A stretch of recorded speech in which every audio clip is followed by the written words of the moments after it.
सुबह उठकर ब्रश करते समय नोरा को अपने आसपास कुछ अजीब महसूस होता है। खतरा समझकर वो आसपास ध्यान से देखने जाती है। तब जो वो देखती है उससे उसका दिल ठंडा पड़ जाता है। असल में नोरा इस समय समुद्र के कई हजार फीट नीचे है, जहां आज तक सूरज की रोशनी नहीं पहुंची। समुद्र की इतनी गहराई में पानी का प्रेशर इतना ज्यादा होता है कि वो 1 सेकंड से भी कम समय में इंसान के शरीर को कुचलकर पानी में मिला सकता है। इसी जगह समुद्र पर रिसर्च करने के लिए एक बेस या स्टेशन बनाया गया है और उसी बेस के अंदर वो लोग रहते हैं। नोरा बताती है कि महीनों तक इतनी गहराई में रहने पर बाहर दिन है या रात, ये समझना भी मुश्किल हो जाता है। कभी कभी तो सपना और हकीकत में फर्क करना भी कठिन हो जाता है, लेकिन फिर भी उन्हें अपनी ड्यूटी निभानी पड़ती है। नोरा ये बातें बता ही रही होती हैं कि अचानक पूरे बेस की लाइट्स अजीब तरह से ब्लिंक करने लगती हैं। क्या हो रहा है ये देखने के लिए जैकेट पहनकर नोरा आगे बढ़ती है। तभी उसे पता चलता है कि ऊपर से पानी लीक हो रहा है और ये दृश्य देखकर उसका दिल पूरी तरह ठंडा पड़ जाता है। समुद्र की इतनी गहराई में पानी का प्रेशर इतना ज्यादा होता है कि वो 1 सेकंड में इंसान की हड्डियों को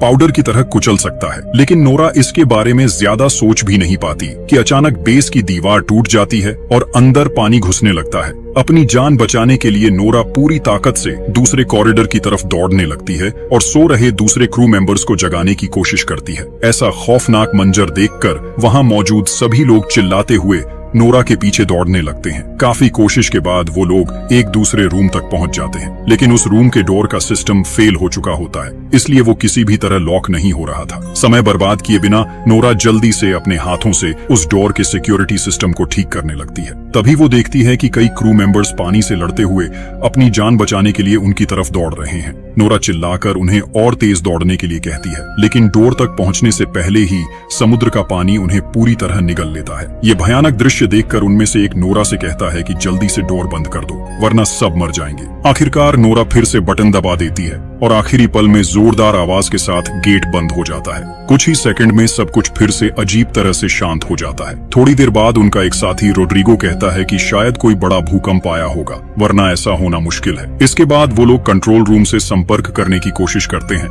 लेकिन वहां से कोई जवाब नहीं आता। मतलब कंट्रोल रूम से उनका पूरा संपर्क टूट चुका था। उसी समय उन्हें एक दिल दहला देने वाली अजीब आवाज सुनाई देती है। उन्हें लगता है जैसे बेस के बाहर कोई बहुत बड़ा रहस्यमय ऑब्जेक्ट पानी के अंदर हिल रहा है और अपने तेज नाखूनों से बेस की दीवारों पर वार कर रहा है। खतरा बढ़ सकता है, ये सोचकर नोरा और रोड्रिगो देर किए बिना एस्केप पॉड्स की तरफ निकल पड़ते हैं। टूटे फूटे बेस के अंदर से गुजरते हुए वो किसी तरह सर्वर रूम तक पहुंचते हैं और खराब हो चुके कम्युनिकेशन सिस्टम को ठीक करने लगते हैं। लेकिन तभी वही डरावनी तेज आवाज फिर से पास से सुनाई देती है। अब उन्हें शक होने लगता है कि ये कोई सामान्य भूकंप नहीं हो सकता। नोरा सिस्टम का डेटा चेक करके देखती है कि पूरा बेस ताश के घर की तरह टूटकर गिर चुका है। सिर्फ कुछ ही हिस्से किसी तरह टिके हुए हैं। इसके बाद नोरा और रोड्रिगो एस्केप पॉड की तरफ जाने के लिए आगे बढ़ते हैं। टूटे फूटे बेस के अंदर से रेंगते हुए वो लोग रास्ता खोजने की कोशिश करते हैं। तभी पीछे से कोई दर्द भरी आवाज में चिल्लाता है, मुझे बचाओ। नोरा पीछे मुड़कर देखती है कि उनका साथी पॉल मलबे के नीचे दबा हुआ है। नोरा और रोड्रिगो मिलकर काफी कोशिश के बाद उसे बाहर खींच लेते हैं।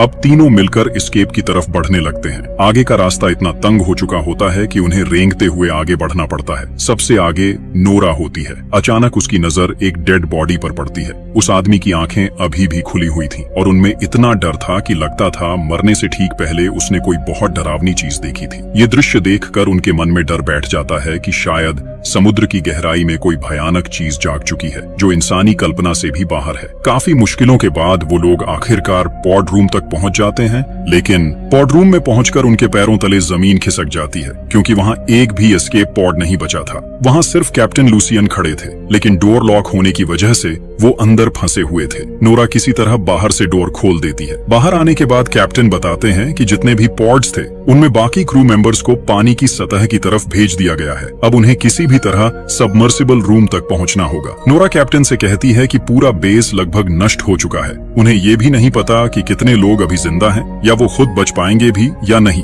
नोरा फिर कैप्टन से पूछती है कि आखिर ये सब हो क्या रहा है, क्या ये सच में भूकंप है या कुछ और। कैप्टन कहते हैं कि अपनी जिंदगी में उन्होंने पहली बार ऐसा कुछ देखा है, लेकिन अब उन्हें मिलकर इस स्थिति का सामना करना होगा। इसके बाद वो लोग कंट्रोल रूम की तरफ जाते हैं, जहां एमिली और स्मिथ पहले से ही बाहर की दुनिया से संपर्क करने की कोशिश कर रहे थे, लेकिन कहीं से भी कोई सिग्नल नहीं मिल रहा था। ऊपर से कंट्रोल रूम को बार बार ऐसे झटके लग रहे थे जैसे बाहर से जैसे कोई बहुत बड़ा चीज पूरे बेस को ऊपर की तरफ धकेलने की कोशिश कर रही हो। नोरा सिस्टम चेक करके बताती है कि बेस के ऊपर वाले सभी फ्लोर्स और कूलिंग टावर पूरी तरह खत्म हो चुके हैं, लेकिन असली खतरा बेस का कोर है जो पूरे बेस को पावर सप्लाई देता है। वो किसी भी समय फट सकता है। अगर कोर फट गया तो धमाका इतना भयानक होगा कि एक पल में पूरा रिसर्च स्पेस राख बन जाएगा। अब उनके पास बचने का कोई रास्ता नहीं बचा, क्योंकि बाकी एस्केप पॉड्स पहले ही टूटकर नष्ट हो चुके हैं। जब सब लोग अपनी निश्चित मौत मानकर उम्मीद छोड़ने लगते हैं, तभी कैप्टन कहते हैं कि उनके पास एक आखिरी मौका है। उन्हें बेस के सबसे गहरे हिस्से में जाना होगा, जहां ड्रिलिंग का काम चल रहा था। शायद वहां उन्हें कोई पॉड मिल जाए। कैप्टन की ये बात सुनकर पॉल कहता है कि वो ड्रिलिंग साइट यहाँ से करीब 1.5 किलोमीटर दूर है। ऐसे हालात में वो वहाँ कैसे पहुँचेंगे? इसी बातचीत के दौरान स्मिथ को ड्रिलिंग साइट से आया आखिरी सिग्नल मिलता है, लेकिन उसे सुनकर सबकी आवाज डर से सूख जाती है, क्योंकि उस सिग्नल में सिर्फ लोगों की दर्द भरी चीखें और किसी भयानक जानवर की डरावनी आवाज सुनाई दे रही थी। इसी बीच अचानक तभी पूरा बेस फिर से अजीब तरीके से कांपने लगता है। ऐसा लगता है जैसे अंधेरे में छिपा कोई दानव पूरे स्टेशन को खिलौने की तरह तोड़ देना चाहता हो। पॉल निराश होकर कहता है कि उन्हें इतनी गहराई तक ड्रिलिंग नहीं करनी चाहिए थी। शायद उन्होंने किसी ऐसे शैतान को जगा दिया है जिसे छेड़ना ही नहीं चाहिए था। कोई और रास्ता न होने की वजह से सब लोग भारी अंडरवाटर सूट्स पहन लेते हैं। अब ये सूट्स ही उनकी जिंदगी की आखिरी उम्मीद थी। लेकिन जैसे ही वो समुद्र की गहराई में कदम रखते हैं, अचानक रोड्रिगो के हेलमेट में दरार पड़ जाती है। पानी के भयानक प्रेशर से पलक झपकते ही उसका पूरा शरीर फटकर चकनाचूर हो जाता है। अपने साथी की ऐसी दर्दनाक मौत देखकर कोई भी खुद को संभाल नहीं पाता। नोरा जब इस काले गहरे समुद्र की तरफ देखती है तो उसे लगता है कि ये सन्नाटा अंतरिक्ष से भी ज्यादा डरावना है। साथी को खोने का दुख और मौत का डर लेकर वो किसी तरह कार्गो लिफ्ट की छत पर कूदते हैं और उसके अंदर घुस जाते हैं। तब कैप्टन सबको बताते हैं कि उन्हें जितनी जल्दी हो सके इस बेस से दूर जाना होगा, क्योंकि ये किसी भी समय ज्वालामुखी की तरह फट सकता है। इसके बाद लिफ्ट उन्हें लेकर समुद्र की ओर भी गहराई में उतरने लगती है। तभी लिफ्ट की स्क्रीन पर किसी पॉड से मदद का सिग्नल दिखाई देता है। कैप्टन जल्दी से लिफ्ट रोक देते हैं और पॉल व स्मिथ को कहते हैं कि जो भी ये सिग्नल भेज रहा है उसे ढूंढ कर लाओ। दोनों फिर से भारी अंडर वाटर सूट्स पहनकर पानी में उतर जाते हैं, लेकिन बाहर इतना घना अंधेरा होता है कि सूट की लाइट से भी ठीक से कुछ दिखाई नहीं देता। आगे बढ़ते हुए स्मिथ को महसूस होता है कि अंधेरे में कोई चीज शायद उनका पीछा कर रही है। किसी तरह वो उस पॉड तक पहुंच जाते हैं जहां से सिग्नल आया था, लेकिन पास जाकर देखते हैं कि पूरा रास्ता किसी अजीब चिपचिपे पदार्थ से ढका हुआ है। उन्होंने पहले कभी ऐसी चीज नहीं देखी थी। पॉड के अंदर किसी को न पाकर वो आसपास तलाश करने लगते हैं। तभी उन्हें केबल्स में उलझा हुआ अपने एक साथी का डेड बॉडी मिलता है। ये देखकर कैप्टन तुरंत उन्हें वापस अंदर आने का आदेश देते हैं, लेकिन उसी समय पॉल और स्मिथ देखते हैं कि उस डेड बॉडी की पीठ के अंदर कुछ जिंदा हिल रहा है। वो कुछ समझ पाते उससे पहले ही उसकी पीठ से बिजली की रफ्तार से एक अजीब जानवर बाहर निकलकर पॉल पर हमला कर देता है। हालांकि स्मिथ किसी तरह उस छोटे क्रीचर को मार देता है। उस क्रीचर को साथ लेकर वो लोग फिर से लिफ्ट में वापस आ जाते हैं। पॉल बताता है कि ये जीव उस डेड बॉडी को नोच नोच कर खा रहा था। एमिली जब उस क्रीचर को देखती है तो उसे उसके आसपास तेज नुकीले पंजे दिखाई देते हैं। तब एमिली कहती है कि शायद ड्रिलिंग के दौरान उन्होंने गलती से ऐसा कोई गड्ढा खोल दिया है जहां पहले से ही अजीब और खतरनाक जीव रहते थे और अब उनकी वजह से वो गुस्से में आ गए हैं। एमिली की ये बात चल ही रही होती है कि अचानक लिफ्ट की सारी लाइट्स बंद हो जाती हैं। नोरा किसी तरह सिस्टम को फिर से ठीक करने लगती है, लेकिन जैसे जैसे लिफ्ट नीचे उतरती है बाहर से कोई बड़ा जीव उसे जोर जोर से धक्का देने लगता है। तभी पॉल की नजर टेबल पर रखे उसी छोटे क्रीचर पर पड़ती है। वो सोचने लगता है कि क्या बाहर उसका मां है। शायद उन्होंने बहुत बड़ी गलती कर दी है। भयानक झटकों के बीच लिफ्ट के अंदर सभी लोग पत्थर की तरह चुप खड़े रहते हैं। चारों तरफ इतनी गहरी खामोशी होती है कि उन्हें अपनी धड़कन तक साफ सुनाई देती है। उसी समय कैप्टन जब लिफ्ट की छत के कांच पर टॉर्च की रोशनी डालते हैं तो अचानक एक विशालकाय क्रीचर उस कांच पर जोर से हमला कर देता है और वो किसी दानव जैसे इंसान की तरह दिख रहा था।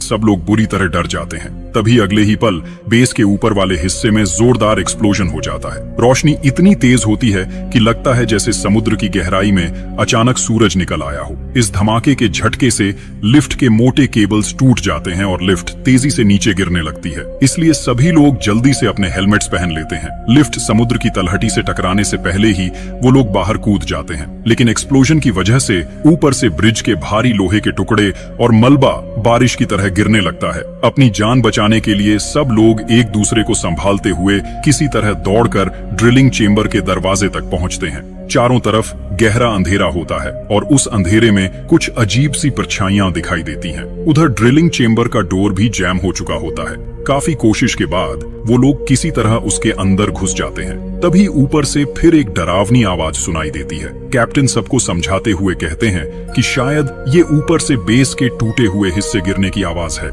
इसके बाद वो लोग उस सुरंग जैसे चेंबर के अंदर धीरे धीरे आगे बढ़ने लगते हैं। जैसे जैसे वो आगे बढ़ रहे थे, रास्ता और भी संकरा होता जा रहा था। एक जगह पहुंचकर उन्हें पता चलता है कि आगे का रास्ता मलबे की वजह से पूरी तरह बंद हो चुका है। तब नोरा हिम्मत करके कहती है कि वो पानी के नीचे तैरकर दूसरी तरफ जाएगी। वो अपना हेलमेट ठीक से पहनकर पानी में डुबकी लगाती है और तैरते हुए दूसरी तरफ पहुंच जाती है। वहां पहुंचकर वो बाकी सबको भी आने का इशारा करती है। एक एक करके सब लोग दूसरी तरफ पहुंच जाते हैं, लेकिन सबसे आखिर में पॉल रह जाता है। तभी पॉल को महसूस होता है कि पीछे के अंधेरे पानी में कोई मौजूद है। जैसे ही वो पीछे मुड़कर देखता है, एक अजीब क्रीचर पानी के अंदर गायब हो जाता है। कैप्टन उसे बार बार आवाज देते हैं, लेकिन पॉल की तरफ से कोई जवाब नहीं आता। मजबूर होकर सब लोग पॉल के सूट से जुड़ी केबल को पकड़कर जोर से खींचने लगते हैं। कुछ देर बाद पॉल उनके पास वापस आ जाता है और सब लोग राहत की सांस लेते हैं। लेकिन अगले ही पल पॉल की केबल को कोई अदृश्य ताकत दूसरी तरफ से जोर से खींच लेती है। डर के मारे पॉल चिल्लाने लगता है। बाकी सब लोग घबराकर केबल काटने की कोशिश करते हैं, लेकिन तब तक बहुत देर हो चुकी होती है। पलक झपकते ही पॉल के शरीर का एक हिस्सा उससे अलग हो जाता है। अचानक पॉल के हेलमेट में खून भरने लगता है और वहीं उसकी दर्दनाक मौत हो जाती है। ये देखकर बाकी सब डर और दहशत में अपनी जान बचाने के लिए वहां से भागने लगते हैं। कुछ देर बाद कैप्टन फिर से रेडियो के जरिए ऊपर की दुनिया से संपर्क करने की कोशिश करते हैं, लेकिन वहां से कोई जवाब नहीं आता। पॉल की मौत के बाद सब लोग पूरी तरह टूट चुके होते हैं। एक एक करके उनके साथी किसी अदृश्य ताकत के हाथों मारे जा रहे थे। तभी वो लोग एक कंट्रोल रूम में खड़े होते हैं, जहां से बाहर का डरावना नजारा साफ दिखाई देता है। उनके बेस स्टेशन की ड्रिलिंग मशीन इतनी बुरी तरह मुड़ी तुड़ी पड़ी होती है जैसे किसी ने उसे खिलौने की तरह तोड़ दिया हो। स्मिथ हैरान होकर कहता है कि 6000 टन वजन की ड्रिलिंग मशीन का इस तरह नष्ट होना क्या सच में संभव है? एमिली कांपते हुए कहती है कि ये सब उनकी गलती है। उन्होंने समुद्र की गहराई को छेड़ा है और अब समुद्र उनसे बदला ले रहा है। शायद उन्हें यहाँ आना ही नहीं चाहिए था। कैप्टन सबको शांत करते हुए कहते हैं कि उन्हें यहाँ ज्यादा देर नहीं रुकना चाहिए, लेकिन स्मिथ बताता है कि उसका सूट डैमेज हो चुका है और अगर वो बाहर गया तो पानी का प्रेशर सह नहीं पाएगा। इसलिए वो बाकी सबको कह देता है कि उसे छोड़कर आगे बढ़ जाए। स्मिथ कहता है कि अगर वो साथ गया तो सबकी जान खतरे में पड़ सकती है, लेकिन कैप्टन उसे हिम्मत देते हैं और किसी तरह उसका सूट ठीक कर देते हैं। इसके बाद सब लोग पानी के अंदर से ड्रिलिंग साइट की तरफ निकल पड़ते हैं, क्योंकि शायद वहीं एस्केप पॉड्स मिल सकते हैं। पानी के नीचे चारों तरफ घना अंधेरा होता है। तभी नोरा को महसूस होता है कि उसके पीछे कोई है। वो टॉर्च जलाकर देखती है, लेकिन उसे कोई दिखाई नहीं देता। फिर भी उसके मन में एक अजीब डर बना रहता है। उसे बार बार लगता है कि कोई उसके बहुत पास से होकर गुजर रहा है। अचानक नोरा के सामने से एक अजीब क्रीचर तैरता हुआ निकल जाता है। ये देखकर सब लोग डरकर अंधेरे में इधर उधर देखने लगते हैं। कैप्टन तुरंत सबको सूट की लाइट्स बंद करने का आदेश देते हैं। इसी दौरान उन्हें पता चलता है कि स्मिथ कहीं दिखाई नहीं दे रहा। सब लोग उसे ढूंढने लगते हैं। तभी नोरा देखती है कि कोई अजीब चीज स्मिथ को घसीट कर ले जा रही है। नोरा हिम्मत करके उस क्रीचर के पीछे जाती है। वो अजीब क्रीचर स्मिथ को खींचते हुए एक संकरी गुफा के अंदर ले जाता है। कैप्टन बिना एक पल गंवाए उसी गुफा के अंदर घुस जाते हैं। काफी अंदर जाने के बाद कैप्टन को स्मिथ मिल जाता है। किस्मत से स्मिथ अभी जिंदा होता है। कैप्टन उसे खींचकर बाहर ले आते हैं, लेकिन थोड़ी देर बाद कैप्टन को याद आता है कि स्मिथ की गन गुफा के अंदर ही रह गई है। इसलिए वो फिर से गुफा के अंदर जाकर गन निकालने लगते हैं, लेकिन जैसे ही वो वापस लौटने लगते हैं, गुफा की गहराई से एक भयानक मॉन्स्टर अचानक निकलकर कैप्टन को पकड़ लेता है और ऊपर की तरफ खींचने लगता है। कैप्टन के सूट की केबल में फंसने की वजह से नोरा भी उसके साथ ऊपर की तरफ खींचने लगती है। पानी के अंदर संघर्ष करते हुए कैप्टन और वो अजीब क्रीचर एक बड़े प्लेटफॉर्म पर जा टकराते हैं। प्लेटफॉर्म के किनारे कैप्टन को लटका हुआ देखकर नोरा उसे बचाने की कोशिश करती है। तभी वो भयानक क्रीचर फिर से उनके सामने आ जाता है। वो इतना विशाल होता है कि लगता है जैसे वो इस दुनिया का ही जीव नहीं है। वो अपना विशाल मुंह खोलकर नोरा के हेलमेट को निगलने की कोशिश करता है। उसी समय कैप्टन अपनी नाइफ निकालकर उस मॉन्स्टर पर वार करते हैं। दर्द से तड़पकर वो क्रीचर नोरा और कैप्टन दोनों को तेजी से ऊपर की तरफ खींचने लगता है। कैप्टन समझ जाते हैं कि अगर वो इसी रफ्तार से ऊपर जाते रहे तो पानी के भयानक प्रेशर से उनका सूट फट जाएगा। इसलिए वो नोरा से कहते हैं कि केबल काट दो। वरना वो भी मर जाएगी। लेकिन नोरा ऐसा करने के लिए तैयार नहीं होती। तब मजबूर होकर कैप्टन खुद ही अपनी नाइफ से केबल काट देते हैं और खुद को अलग कर लेते हैं। नोरा अलग होते ही अगले ही पल एक भयानक एक्सप्लोजन में कैप्टन की मौत हो जाती है। उसी धमाके में उनका सूट और शरीर पानी में बिखर जाता है। उस एक्सप्लोजन के झटके से नोरा नीचे समुद्र की तलहटी में बेस के एक छोड़े हुए हिस्से में जा गिरती है। वो जगह पूरी तरह सुनसान और खामोश होती है। किसी तरह अंदर जाकर नोरा मानसिक रूप से टूट जाती है, क्योंकि उसे नहीं पता कि स्मिथ और एमिली जिंदा हैं या नहीं। वो रेडियो से पागलों की तरह एमिली और स्मिथ से संपर्क करने की कोशिश करती रहती है, लेकिन कोई जवाब नहीं मिलता। फिर नोरा ऊपर पड़े कुछ उपकरणों से एक पुराना सूट किसी तरह ठीक कर लेती है और उसे पहनकर दोबारा पानी में उतरती है, ताकि एमिली और स्मिथ को ढूंढ सके। तभी रेडियो में एमिली की आवाज सुनाई देती है। उसी समय नोरा दूर अंधेरे में एमिली के सूट की लाइट चमकती हुई देख लेती है। काफी मुश्किल से वहां पहुंचने पर नोरा देखती है कि एमिली स्मिथ को घसीटते हुए आगे ले जा रही है, क्योंकि स्मिथ बहुत बुरी तरह घायल हो चुका था। नोरा एमिली को शांत करती है और दोनों मिलकर स्मिथ को खींचते हुए उस गहरे अंधेरे की तरफ बढ़ने लगते हैं। चारों तरफ माहौल बहुत डरावना होता है। हर पल ऐसा लगता है जैसे कोई भयानक परछाई छिपकर उन्हें देख रही हो। कई साथियों को खोने के बाद आखिरकार वो लोग ड्रिलिंग साइट तक पहुंच जाते हैं, लेकिन वहां पहुंचकर खुश होने की बजाय वो और ज्यादा घबरा जाते हैं, क्योंकि ड्रिलिंग साइट के मेन गेट तक पहुंचने के लिए बीच में एक पुल जैसा रास्ता पार करना पड़ता है, और उस पूरे पुल पर हजारों खतरनाक क्रीचर्स गहरी नींद में पड़े हुए होते हैं। अगर उन्हें मेन गेट तक पहुंचना है तो इन्हीं क्रीचर्स के बिल्कुल पास से गुजरना पड़ेगा, और अगर उनमें से एक भी जाग गया तो पल भर में हजारों जानवर उन्हें फाड़ कर खा सकते हैं। कोई और रास्ता न होने की वजह से वो धीरे धीरे आगे बढ़ने लगते हैं, लेकिन बदकिस्मती से एक क्रीचर अचानक जाग जाता है और नोरा पर हमला कर देता है। नोरा चिल्लाकर एमिली से कहती है कि वो तुरंत वहां से भाग जाए। वो क्रीचर अपना विशाल मुंह खोलकर नोरा को निगलने की कोशिश करता है, लेकिन नोरा डरने के बजाय हिम्मत दिखाती है और अपनी गन से उस क्रीचर के पेट के अंदर गोली मार देती है। दर्द से तड़पते हुए वो क्रीचर वहीं मर जाता है। इसके बाद नोरा उसका शरीर चीरकर किसी तरह बाहर निकल आती है, लेकिन तब तक आसपास के बाकी सारे मॉन्स्टर्स जागने लगते हैं। ये देखकर नोरा अपनी गन रिलोड करने ही वाली होती है कि अचानक वो देखती है कि जिस प्लेटफॉर्म पर ये क्रीचर्स उल्टे लटके हुए थे वो पूरा हिस्सा ऊपर उठकर अंधेरे में गायब हो जाता है। उसी समय नोरा सामने वाली बिल्डिंग के ऊपर एक विशाल छाया खड़ी देखती है। जब वो उस छाया पर गोली चलाने के लिए ध्यान से देखती है तो उसके दिल की धड़कन लगभग रुक जाती है। उसके सामने एक दानव जैसा समुद्री राक्षस खड़ा होता है। वो इतना विशाल था कि उसके सामने 50 मंजिला बिल्डिंग भी खिलौने जैसी लगती थी। अपनी जान बचाने के लिए नोरा पूरी ताकत से मेन गेट की तरफ दौड़ने लगती है। वो विशाल मॉन्स्टर अपने पैर से पुल पर इतनी जोर से हमला करता है कि लगता है जैसे पानी के नीचे कोई परमाणु बम फट गया हो। उस धमाके के झटके से नोरा दूर जाकर गिरती है और बेहोश हो जाती है। अगले ही पल एमिली नोरा को खींचते हुए मेन गेट के अंदर ले आती है और जल्दी से दरवाजा बंद कर देती है। स्मिथ, नोरा और एमिली किसी तरह अंदर आ तो जाते हैं, लेकिन खतरा अभी खत्म नहीं हुआ था। वो विशाल मॉन्स्टर पूरे ड्रिलिंग साइट बिल्डिंग को जमीन से उखाड़ने की कोशिश करने लगता है। किसी तरह वो लोग आगे बढ़ते हुए पॉड रूम तक पहुंच जाते हैं। वहां कुल 3 पॉड्स होते हैं। नोरा जल्दी से चेक करती है और पता चलता है कि उनमें से सिर्फ 2 ही ठीक से काम कर रहे हैं। इसलिए बिना समय गंवाए नोरा और एमिली पहले स्मिथ को एक वर्किंग पॉड में बैठाकर ऊपर की तरफ भेज देते हैं। इसके बाद नोरा एमिली से कहती है कि वो दूसरे पॉड में बैठ जाए, लेकिन एमिली समझ जाती है कि बाकी बचा पॉड खराब है, इसलिए वो नोरा को अकेला छोड़कर जाने के लिए तैयार नहीं होती। तब नोरा उसे समझाते हुए कहती है कि स्मिथ के साथ उसका पूरा भविष्य है, इसलिए उसे जाना ही होगा।